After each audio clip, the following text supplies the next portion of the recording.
The stars looked different from the observation deck of the United Nations headquarters in Geneva. Alice Bennett stood with her hands clasped behind her back, watching the unusual light pattern that had appeared in the night sky 3 days ago. It wasn't a natural phenomenon, it was a ship, the first confirmed alien vessel approaching Earth. "Nervous?" asked a deep voice behind her. Alice turned to see Major Peter Daniels in his dress uniform, his short brown hair freshly cut for tomorrow's historic meeting.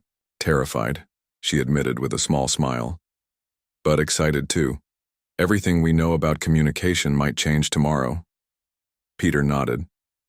15 years of studying alien signals, and now you'll finally meet them face to face. As Earth's leading xenolinguistics expert, Alice had dedicated her career to decoding the transmissions humanity had received sporadically over the past decade. When the aliens finally announced their arrival, she was the natural choice for the welcome committee. Major Daniels was selected for his calm demeanor and military background, a precaution everyone hoped was unnecessary.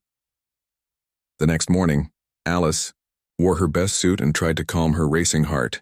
As the alien ship descended through the clouds above the designated landing zone, it was massive, at least 3 times larger than Earth's biggest aircraft carrier, and shaped like an elongated diamond with glowing blue patterns across its silver surface. News cameras from every nation captured the moment. Billions watched as the ship touched down with surprising grace for its size. For several minutes, nothing happened. Then a seam appeared in the side of the vessel, widening into a doorway from which soft blue light spilled onto the concrete landing pad. 7. Figures emerged. Each looked completely different from the others. The first was tall and insect-like, with 4 arms and a hard exoskeleton that gleamed iridescent green in the sunlight. Behind it came a floating blue sphere surrounded by tiny dancing lights. Then a creature that looked almost like a small elephant walked out, followed by beings of various shapes and sizes that Alice struggled to categorize. Some had multiple eyes, others appeared to have fur or scales, and one seemed to shift its form slightly as it moved. Alice's translator earpiece activated as the insect-like being raised its upper arms. "Greetings, people of Earth. I am Ambassador Zikta of the Zolorian Realm, representing the Galactic Confederation of 7 Systems." Alice and Peter stepped forward as planned. The world watched as humans made first contact with alien life. "Welcome to Earth," Alice said clearly, knowing her words were being translated. "I am Dr. Alice Bennett, linguistics specialist, and this is Major Peter Daniels. We represent the United Nations of Earth." The alien delegation seemed to study them intensely. Alice noticed something odd. The aliens maintained an unusual distance, standing farther back than necessary. Was it respect? Fear? Cultural difference? The next few hours were a blur of formal introductions. Alice learned the names of each species: Zolorians, Meridians, Vask, Luminar, Quarrel, Tremborian, and Plexith. Each had evolved on different worlds and formed an alliance centuries ago for trade and mutual protection. The official reception that evening was held in the grand ballroom of the UN headquarters. Human diplomats mingled awkwardly with the alien representatives. Alice noticed the aliens seemed hesitant, almost nervous around the humans despite their technological superiority. "Is your atmosphere composition comfortable?" Alice asked Ambassador Zikta, making polite conversation while they stood near the buffet tables. "Yes, quite suitable," the ambassador replied, its mandibles moving in what Alice guessed might be their version of a smile. "Though we find your gravity slightly higher than optimal." Alice reached for her champagne glass but misjudged the distance. The glass tipped over, spilling on the table. As she quickly moved to right it, the sharp edge caught her finger. "Oh," she said, noticing the small cut. Blood welled up on her fingertip. The reaction was immediate and startling. Every alien within sight distance took several quick steps backward. Ambassador Zikta's antennae went rigid, and the floating blue sphere, a Luminar delegate, changed color to deep purple. "Are you damaged?" Zikta asked, its translated voice pitched higher than before. Alice looked at her finger in confusion. "It's just a small cut," she said, reaching for a napkin to wipe away the blood. "Nothing to worry about." The aliens watched with what seemed like horror as she pressed the napkin to her finger, then continued her conversation as if nothing had happened. As I was saying about our cultural exchange program, later that night, when the human delegates had retired, the aliens gathered in their ship for a private council. Did you see that? Ambassador Zikta asked its colleagues, multifaceted eyes reflecting the ship's interior lights. The human female damaged her outer membrane, leaked vital fluid, and simply continued functioning. No healing trance, agreed the Vask representative, whose elephant-like trunk waved anxiously. No pain protocol, not even a distress signal, to their medical units. The Meridian diplomat, a tall humanoid with pale blue skin and entirely black eyes, leaned forward. More concerning is what our scans revealed.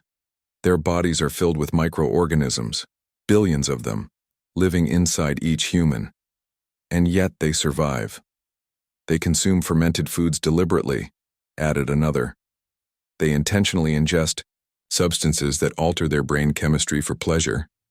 The Luminar's floating sphere pulsed with light patterns that translated as distress. Their sleep cycle is most alarming. They voluntarily delay it, sometimes for days. No other sentient species we've encountered can function while sleep-deprived. Ambassador Zikta's mandibles clicked. The Confederation Council must be informed immediately. These humans, they're not what we expected. Are they dangerous? Asked the Coral representative, its feathered crest rising. I don't know. Zikta answered honestly. But what frightens me most is that they seem completely unaware of how unusual they are. Dr. Bennett acted as though her continued function while damaged was normal. The room fell silent as the delegates considered the implications. Preliminary classification? Asked the Tremborian. Zikta hesitated before answering. Resilient class sentience, possibly approaching apex resilient. We need more data, but we should proceed with extreme caution. Outside the ship, unaware of the concerns they had raised, Alice Bennett stood on her hotel balcony looking up at the stars. Tomorrow would bring more meetings, the beginning of a new era for humanity. She was excited but couldn't shake the feeling that something about the aliens' behavior was odd. Why did they seem so surprised when I cut my finger? She wondered, aloud. It was just an ordinary accident after all, nothing special about that. 6 months passed since first contact. The Galactic Confederation had established an observation outpost on Mars, maintaining what humans were beginning to notice was a deliberate distance from Earth. Diplomatic relations were cordial but strangely limited. The aliens agreed to cultural exchanges and shared some basic technologies, but insisted on strict protocols when dealing with humans. Dr. Frank Rivera looked out the shuttle window as the red surface of Mars grew larger. As one of Earth's top xenobiologists, he had been studying the limited biological data the aliens had shared.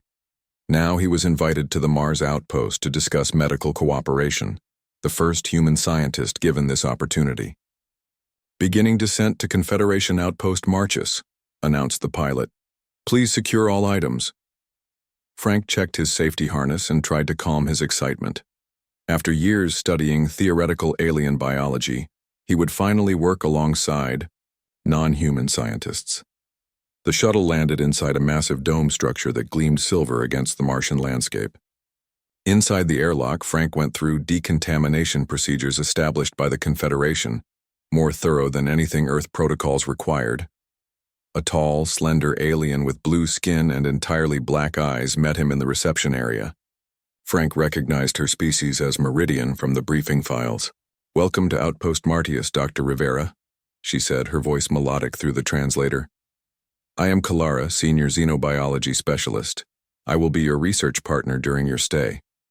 Frank smiled and extended his hand before remembering the no physical contact rule the Confederation had established. He quickly lowered his arm. Thank you for the invitation, Kalara. I'm looking forward to working together. Kalara led him through the facility. The corridors were wider than necessary, Frank noticed, and the aliens they passed always maintained a distance of at least 2 meters from him. The laboratory was impressive, equipment far more advanced than anything on Earth. Large screens displayed biological data and what appeared to be comparative anatomical charts of different species. We have prepared a workspace for you, Kalara said, gesturing to a section of the lab that was clearly designed for human use. Your Earth gravity and atmospheric conditions are maintained in this area. That's very considerate, Frank replied. What will we be working on first? Kalara seemed to hesitate. The Confederation Council has approved a limited exchange of medical information. We are particularly interested in human recovery mechanisms. For the next week, Frank and Kalara exchanged data about their respective species' biology. Frank was fascinated by meridian physiology. Their blue skin contained photosynthetic properties, they had 3-chambered hearts, and their black eyes could see into the ultraviolet spectrum. Kalara, meanwhile, asked increasingly specific questions about human healing, pain responses, and endurance. She seemed especially interested in how humans dealt with sleep deprivation and psychological stress. On the 8th day, Frank arrived at the lab to find Kalara reviewing footage from Earth. It showed a marathon race.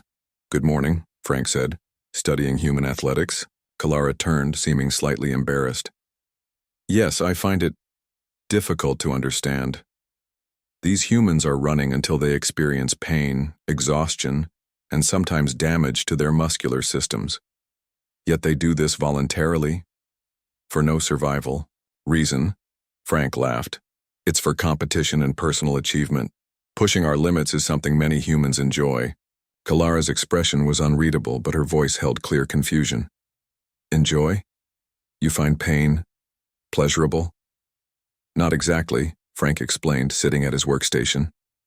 The accomplishment feels good, overcoming the challenge, and the pain is temporary. Our bodies recover. Kalara was silent for a moment. That is what troubles the Confederation analysts most. Your species deliberately seeks discomfort, endures damage, and then continues functioning with minimal recovery time. Frank was surprised by her candor. Is that unusual among spacefaring species? Dr. Rivera, Kalara said, her voice lowered. Every other known intelligent species has evolved to avoid damage and conserve energy. Pain is a critical warning system that intelligent beings respect. Only humans seem to ignore these warnings, routinely. Over lunch in the facility's dining area, Frank noticed that Kalara watched with poorly disguised alarm as he drank his coffee. Is something wrong? He asked. You are consuming a neurotoxin, she said. Our scans indicate that beverage contains a substance that blocks adenosine receptors in your brain. Frank smiled. Caffeine? It's harmless in small doses. Helps me stay alert. You are deliberately altering your brain chemistry to avoid rest? Kalara's translator couldn't fully convey her tone, but her body language suggested deep concern. It's just coffee, Frank said with a shrug. Most humans drink it daily. That evening, Kalara invited Frank to observe a Confederation security briefing about human integration. He wasn't supposed to be there, she explained, but she felt he needed to understand how the Confederation viewed humanity. From a hidden observation room, Frank watched as security officials from various species discussed the human situation. Containment. Protocols must remain in place, insisted a Zolorian officer, its insect-like mandibles clicking. Humans have already requested permission for 10 additional ships to explore the outer system. Their expansion rate exceeds all projections. A floating sphere that Frank recognized as a luminar pulsed with light. Their psychological evaluations are most concerning. They recover from trauma that would permanently disable any of our species. Their literature actually celebrates tales of individuals who endure impossible conditions. Perhaps most alarming, added a furry quarrel, is their reaction to boredom. When insufficiently stimulated, humans will deliberately seek risk rather than conserve energy in safe conditions. Frank listened in growing disbelief as the aliens described perfectly normal human behaviors as if they were discussing some dangerous aberration. Later, Kalara took him to her private research room. The walls were covered with human medical data, psychological studies, and historical accounts of human endurance. The Confederation Council is divided on how to proceed with Earth relations, she explained. Some see humans as potential threats that must be carefully managed. Others believe your species could be valuable allies precisely because of these unusual traits. But these aren't unusual traits, Frank protested. This is just being human. Kalara looked at him with what seemed like genuine concern in her alien features. That is exactly what frightens them, Frank. You genuinely don't realize how exceptional these traits are to you? She pointed to an image showing human cellular regeneration.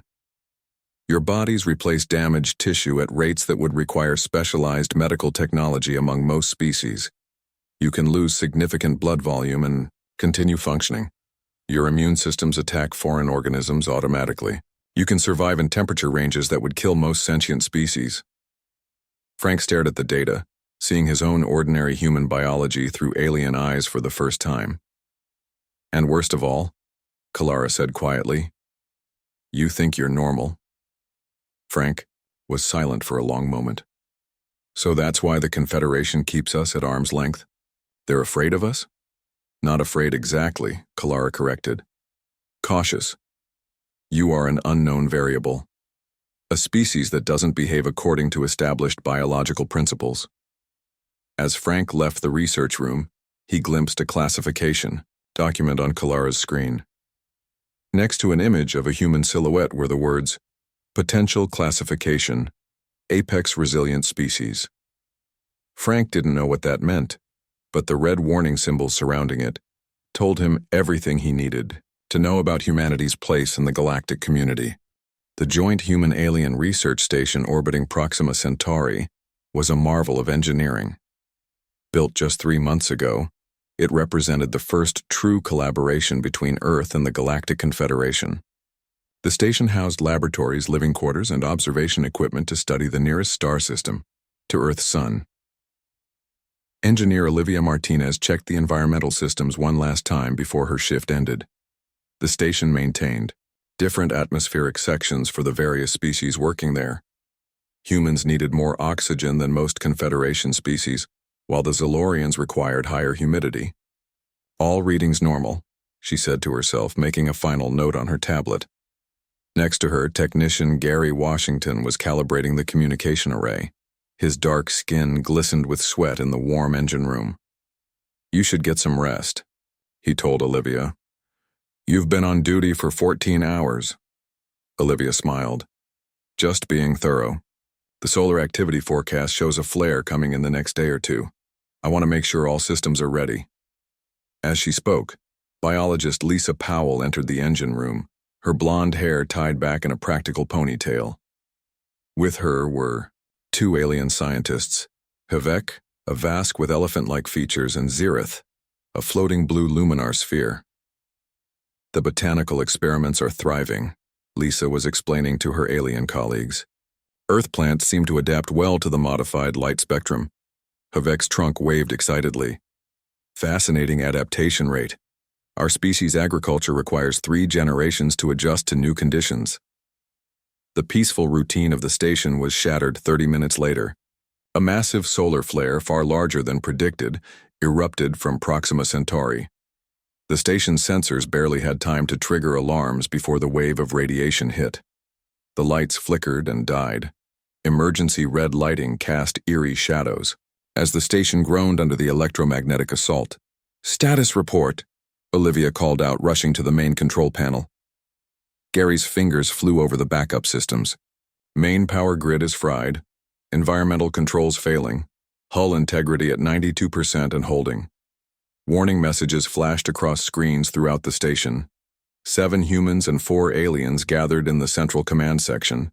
The radiation shield is damaged, announced Olivia. We're getting dangerous levels in sections 3 through 5. The station commander, a Zolorian named Trizik, raised all 4 arms for attention. According to emergency protocols, we must evacuate to the shielded core and wait for rescue. Lisa checked the communication array. Bad news. The flare knocked out all long-range communications. We can't call for help. The gravity of their situation became clear within hours. Life support was failing. Oxygen levels were dropping. The temperature control systems were offline, causing the station to grow increasingly cold as the heat bled into space. Most alarming was the toxic gas leaking from damaged chemical storage units. The station's air scrubbers were offline, allowing the gas to slowly spread through the ventilation system. Faced with these combined threats, the 4 alien crew members did something that shocked their human colleagues. They stopped moving. "What's happening to them?"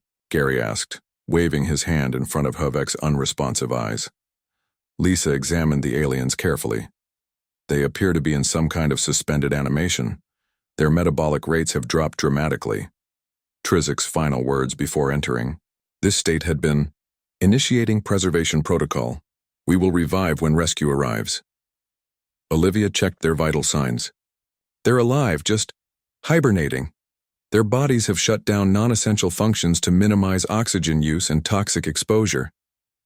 The humans looked at each other. They had no such biological ability. "Rescue won't come for at least 5 days, Gary said grimly. "The next supply ship isn't scheduled until then, and we can't send a distress signal." Olivia did quick calculations on her tablet. "Our current oxygen will last maybe 20 hours. The temperature will drop below freezing in 12. And that toxic gas will reach dangerous levels in about 6 hours." Lisa took a deep breath. "So we fix it. We have to." What followed was a desperate race against time and biology. While their alien colleagues remained in their hibernation state, the humans refused to accept their fate. Despite the dropping temperature, Olivia and Gary climbed through access tunnels to reach the damaged environmental control hub. Their fingers grew numb with cold, but they continued rewiring circuits and bypassing damaged sections. Lisa and the station's doctor worked to create makeshift air filters using materials from the laboratory. The toxic gas burned their lungs and made their eyes water, but they kept working. Hour after hour passed. The humans grew tired, hungry, cold. They took turns napping for 20 minutes at a time while others worked. They shared the last of their emergency rations. When the temperature dropped below freezing, they wore every layer of clothing they had and kept moving to generate body heat. By the 30-hour mark, all 4 humans were showing signs of oxygen deprivation and toxic exposure. They had headaches, nausea, and difficulty concentrating. Still, they worked. "Almost got it," Olivia whispered through cracked lips as she connected the final bypass to the backup power system. Her hands were bleeding from sharp metal edges, but she barely noticed. A faint hum filled the station as minimal power returned to critical systems. The air scrubbers came online, slowly filtering out the toxic gas. The heating system provided just enough warmth to prevent freezing. Gary managed to patch together a short-range communication system that might, with luck, reach as far as the Confederation outpost on Mars. For 36 hours, the humans pushed beyond what their bodies should endure. They took turns monitoring the aliens' vital signs while continuing repairs. They rationed the limited oxygen. They ignored pain, exhaustion, and fear. On the 3rd day, a Confederation rescue vessel arrived, having picked up Gary's makeshift distress signal. The rescue team entered the station expecting to find only the hibernating aliens alive. Instead, they found the humans still conscious and working. Olivia was repairing a secondary power coupling. Gary was monitoring life support levels. Lisa was checking on the aliens' condition for the 100th time. The rescuers, all non-humans, stared in disbelief. "How are you still functioning?" asked the Meridian rescue leader. "Our scans show oxygen levels at 17%, toxic chemical traces, and temperatures well below human comfort range." Lisa looked up with red-rimmed eyes. "We had work to do," she said simply. As the aliens were revived from their hibernation state, they were shocked to learn what had transpired. Trizik, the Zalorian commander, approached the humans with a new expression, something like awe in his compound eyes. "You had no biological preservation mechanisms," he stated. "By all known science, you should have perished or at least lost consciousness from the combined stressors." Gary shrugged, wincing at the pain in his frostbitten fingers. "We couldn't just give up." News of the Proxima incident spread quickly through Confederation space. The official report included medical scans of the humans taken upon rescue, scans that showed they had continued functioning, despite conditions that would have been fatal to most sentient species. In Confederation scientific circles, a new term, emerged to describe humans, functional persisters, organisms that continue operating despite systemic damage that should render them non-functional. And humans, true to form, had no idea why this was remarkable at all. The enormous meeting chamber of the Galactic Confederation's High Council was filled to capacity. Representatives from all 7 member species sat in curved rows facing a central platform. The walls glowed with soft blue light, illuminating the tense faces of the gathered delegates. Dr. Sam Taylor and Ambassador Diane Miller sat at a small table on the edge of the chamber. They were the only humans present, invited to observe but not participate in this special session. Sam adjusted his glasses nervously as he scanned the alien faces. After 3 years of diplomacy between Earth and the Confederation, this emergency meeting would determine humanity's official classification in galactic society. Ambassador Miller leaned toward Sam. "Whatever happens, stay calm," she whispered. "Remember what we discussed." The chamber quieted as Elder Zolotl of the Meridians took the central platform. His blue skin seemed to shimmer under the lights as he raised his 7-fingered hands for attention.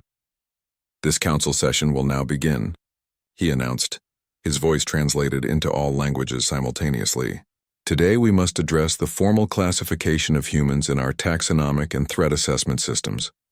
Images appeared on the huge screens around the chamber, humans engaged in various activities. Sam recognized footage from Earth: firefighters rushing into burning buildings, surgeons performing operations, athletes competing in extreme sports, explorers climbing mountains. "The recent Proxima Centauri incident has made this classification urgent," Elder Zolotl continued. "Our scientific community has gathered extensive data on human biology and behavior." A Zolorian scientist stepped forward, her insect-like form moving with precise grace. "Honored Council, our findings indicate that humans display multiple characteristics consistent with Apex Resilient Species classification." Sam and Diane exchanged alarmed glances. They had researched this classification during their preparation. In Confederation history, only 3 other species had ever received this designation. All were now extinct, and all had been considered dangerous to galactic stability. The scientist continued, projecting new images and data. "Humans exhibit unprecedented physiological resilience. They can function despite significant damage to their bodies. They recover from injuries that would be fatal to most species. Their immune systems attack foreign organisms with remarkable efficiency." Another scientist, a floating luminar sphere, moved forward. "More concerning is their psychological profile. Humans deliberately seek out danger, fear, and pain, sometimes for entertainment. They expose themselves to harmful substances for pleasure. They willingly place themselves in lethal environments for exploration or sport." The coral representative raised a furred appendage. "We must also consider their social structures. Human societies continue functioning despite catastrophic events. After disasters, they rebuild rather than migrating. Even their young display unusual resilience, engaging in risky behavior as part of normal development." Sam felt increasingly uncomfortable as the aliens discussed humanity as if they were analyzing some strange, dangerous creature. The descriptions were technically accurate but framed in a way that made normal human behavior sound alarming. Elder Zolotl turned to the human observers. "Dr. Taylor, Ambassador Miller, the Council invites your perspective on these observations." Sam stepped up to the speaking platform, trying to appear calm despite his racing heart. "Honored Council, what you're describing are simply normal aspects of human existence, not special abilities. We don't consider ourselves particularly resilient or unusual." His words caused a ripple of what appeared to be alarm among the delegates. The translator struggled to convey the multiple conversations that broke out. "You consider these traits ordinary?" asked the Vask representative, trunk waving in agitation. "Yes," Sam replied simply. "Humans have always faced challenges and adapted to overcome them.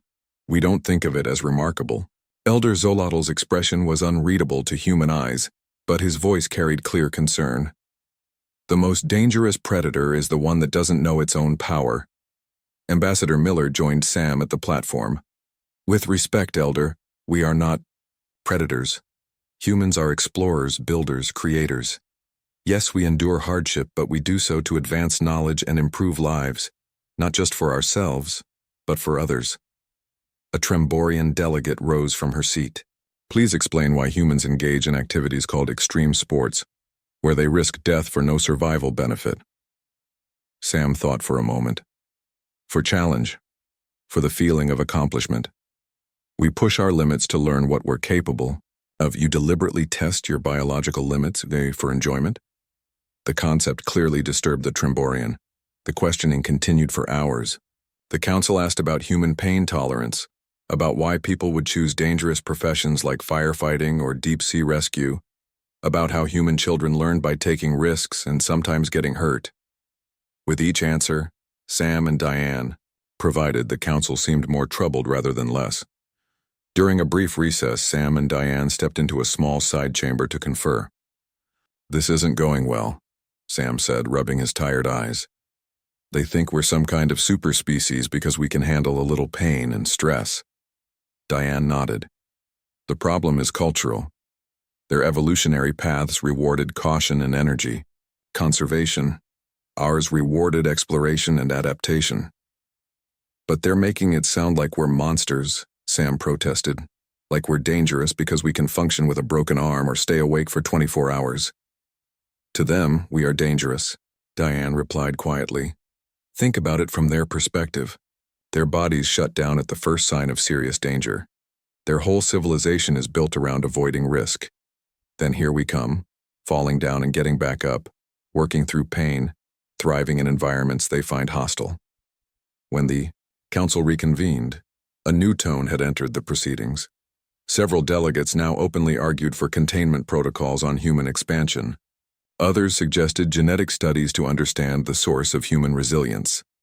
A Zalorian security official presented maps showing potential human expansion over the next century. Based on their current birth rates and technological development, humans could establish colonies in 50-star systems within 100 years. Their adaptation rate to new environments exceeds all known species. Sam watched in growing alarm as the council seemed to be building a case against humanity as a potential threat. They weren't judging humans by actions or intentions, but by biological capabilities humans considered completely normal. Finally, Elder Zolotl called for a preliminary vote on human classification. The results appeared on the central screen. Humanity was being considered for designation as a potentially invasive apex-resilient species with expansion monitoring protocols recommended. Ambassador Miller rose without being recognized. Honored. "Council, before you finalize this classification, we ask that you send representatives to Earth, not just to observe from orbit, but to live among us. Learn who we really are, not just what we're physically capable of." The chamber fell silent. Such direct interaction was rare in Confederation protocols. "Humans don't just endure hardship," Miller continued. "We create art. We care for the weak. We value compassion alongside strength. You've studied our biology, but not our hearts." Her impassioned speech seemed to sway some delegates. After further debate, the council agreed to postpone final classification, pending a more comprehensive cultural exchange program. As Sam and Diane left the chamber, a Meridian scientist approached them.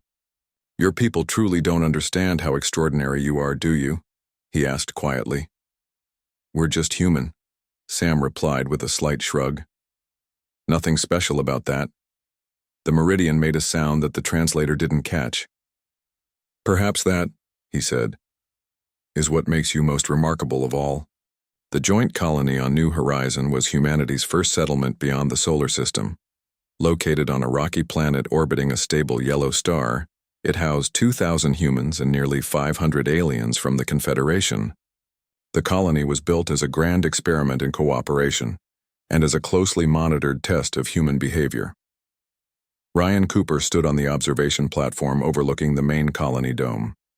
As governor of New Horizon, he had spent the past year managing the delicate balance between human enthusiasm and alien caution. His weathered face and graying beard spoke of decades in space exploration before this assignment. "Beautiful morning," said a voice behind him. Ryan turned to see Ambassador Diane Miller, After her passionate speech at the High Council meeting 6 months ago, she had been assigned to New Horizon as the official human liaison.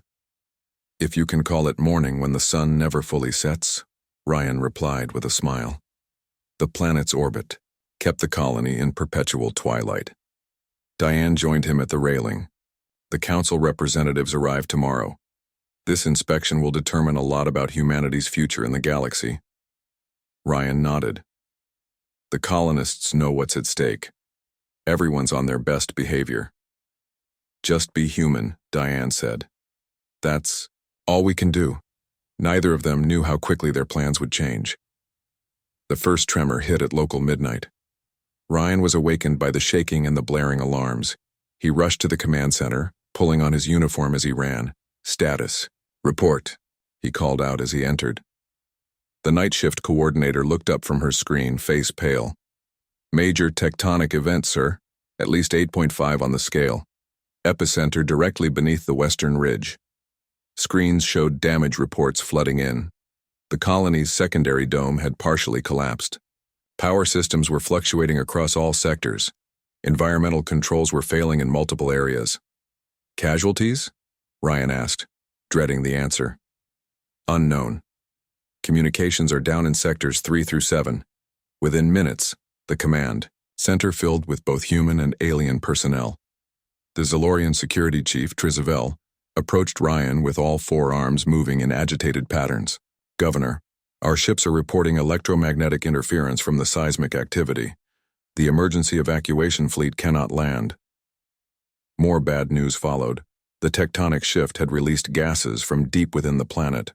These gases were toxic to most life forms and were being pulled into the colony's air circulation system. Environmental sensors showed rapidly rising temperatures in some sectors and dangerous drops in others. The Confederation representatives went into immediate crisis mode. The Vask engineer entered a state of focused calculation, trunk waving as he analyzed structural integrity reports. The Meridian medical officer began organizing emergency supplies. The Luminar communications specialist attempted to boost signals to the orbiting ships. Ryan assembled his human team. "This is bad," he said bluntly. "The colony could become uninhabitable within hours. We need to stabilize critical systems until help arrives." "The main environmental processor is offline," reported his chief engineer. "Without it, toxic gas levels will reach lethal concentrations in under 3 hours." "The secondary dome is losing pressure," added the security officer. "We have at least 200 colonists trapped there, including 80 children from the school." Ryan looked at the challenges facing them. Toxic atmosphere, structural failures, extreme temperature fluctuations, communications blackout, and no immediate evacuation possible. The colony might not survive until rescue arrived. He made his decision. "We go manual on all critical systems. Every able-bodied adult gets assigned to a repair team or rescue team. Priority 1 is getting those kids out of the secondary dome." The Zalorian security chief approached. "Governor, our risk assessment indicates survival probability below 20% if personnel are exposed to current external conditions." Ryan met the alien's compound eyes. "Noted, but we're not giving up." What followed was something the Confederation representatives would later struggle to classify in their reports. Humans organized into teams and moved into action with a coordination that bordered on instinct. Ryan led a rescue group toward the damaged secondary dome. The route took them outside the protected areas, exposing them to the toxic atmosphere. They wore emergency breathing masks, but the filters could only remove some of the contaminants. 15-minute maximum exposure, Ryan reminded his team as they sealed their masks. After that, the toxins can penetrate the filters. The journey took 25 minutes due to collapsed corridors and unstable ground. By the time they reached the secondary dome, every human on the team was showing signs of chemical exposure. Bloodshot eyes, difficulty breathing, skin irritation. They kept moving. Inside the damaged dome, they found the trapped colonists huddled in the central section where pressure was still stable. The school teacher, a young woman named Kelly Davis, had organized the children into groups and kept them, calm with songs and stories. "We need to move everyone to the main dome," Ryan explained. "It won't be comfortable, but we have a route mapped out. The evacuation began immediately. Adult colonists carried smaller children. Older children helped. The injured. The route back was even more treacherous, with sections requiring people to climb through partially collapsed corridors while wearing breathing masks. Throughout the colony, similar scenes played out. Human engineers manually operated environmental systems, standing in toxic fumes to keep filters working. Medical personnel treated the injured despite deteriorating conditions in the infirmary.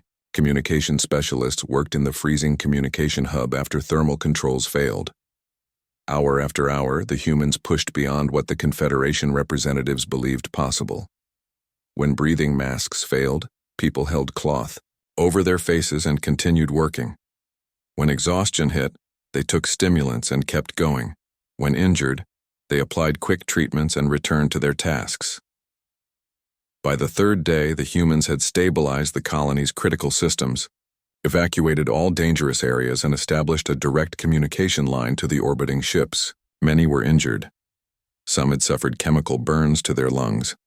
All were exhausted beyond normal endurance. When Confederation rescue ships finally landed on day 4, they found humans still functioning despite conditions their medical databases classified as unsurvivable. The Confederation High Council received detailed reports of the New Horizon crisis. Elder Xolotl himself reviewed the medical scans, environmental readings, and first-hand accounts. What he saw changed the Council's perspective on humanity. 1 month later, the Council reconvened to finalize human classification. The chamber was unusually quiet as Elder Xolotl announced their decision. After careful consideration, the High Council has created a new classification category, he stated. Humans will be designated as sentient anomalies, beings whose ordinary existence defies the universal constants of most intelligent life. He continued reading from the official declaration. While humans display apex resilient traits, they do not exhibit the territorial or aggressive behaviors typically associated with such species. Instead, they apply their unusual capabilities toward preservation of community, advancement of knowledge, and mutual aid.